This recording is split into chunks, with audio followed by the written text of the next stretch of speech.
ಎಲ್ಲರಿಗೂ ನಮಸ್ಕಾರ. ನೋವಿನ ಸಂಗತಿ, ತುಂಬ ಬೇಜಾರಾಗುತ್ತೆ. ಮೊನ್ನೆ ತಾನೇ ಶಾಲಾ ಮಕ್ಕಳ 4 ವಿದ್ಯಾರ್ಥಿಗಳನ್ನ ನಾವು ಕಳ್ಕೊಂಡ್ವಿ. ಇವತ್ತು ನೋಡಿದ್ರೆ ಮತ್ತೆ 4 ಜನ ಮೃತಪಟ್ಟಿದ್ದಾರೆ. ಒಂದು ದುರ್ಘಟನೆ ಇವತ್ತು ಗುಡುಪಲ್ಲಿ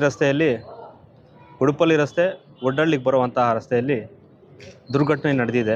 ಆಕ್ಸಿಡೆಂಟ್ ಆಗಿರುವಂಥ 5 ಜನದಲ್ಲಿ 4 ಜನ ಮೃತಪಟ್ಟಿದ್ದಾರೆ.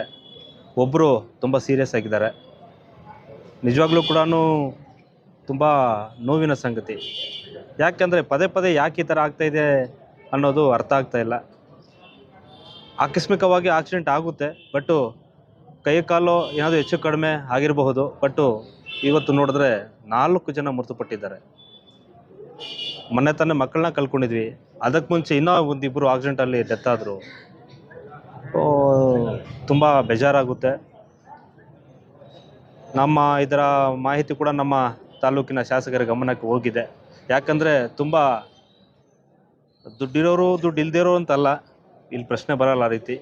ಯಾಕೆ ಅಂದರೆ ದಲಿತ ಕುಟುಂಬದವರು, ತೀರಾ ಬಡವರು ಇರುವಂತಹ ಕುಟುಂಬ. ನಮ್ಮ ವಿಜಯಣ್ಣ ಅವರ ಸಂಬಂಧಿಕರೇ. ಒಂದೇ ಕುಟುಂಬದವರು 3 ಜನ ಮೃತಪಟ್ಟಿದ್ದಾರೆ. ಇನ್ನು ಪಕ್ಕದ ಊರೊಬ್ಬರು ಮತ್ತು ಇನ್ನೊಬ್ಬರು ಸೀರಿಯಸ್ ಆಗಿದ್ದಾರೆ.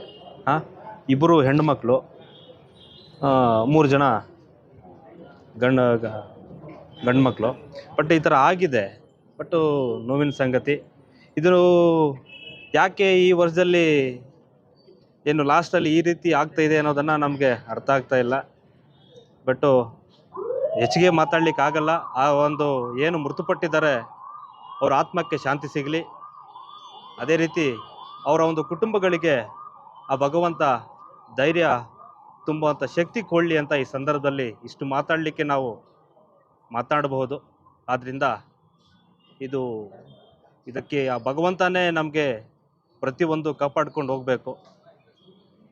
ಅದರಿಂದ ಹೆಚ್ಚಿಗೆ ಮಾತಾಡೋದು ಏನೂ ಇಲ್ಲ. ಆದ್ದರಿಂದ ಈ ಒಂದೆರಡು ಮಾತನ್ನು ನಾನು ಮುಗಿಸ್ತಾ ಇದ್ದೀನಿ.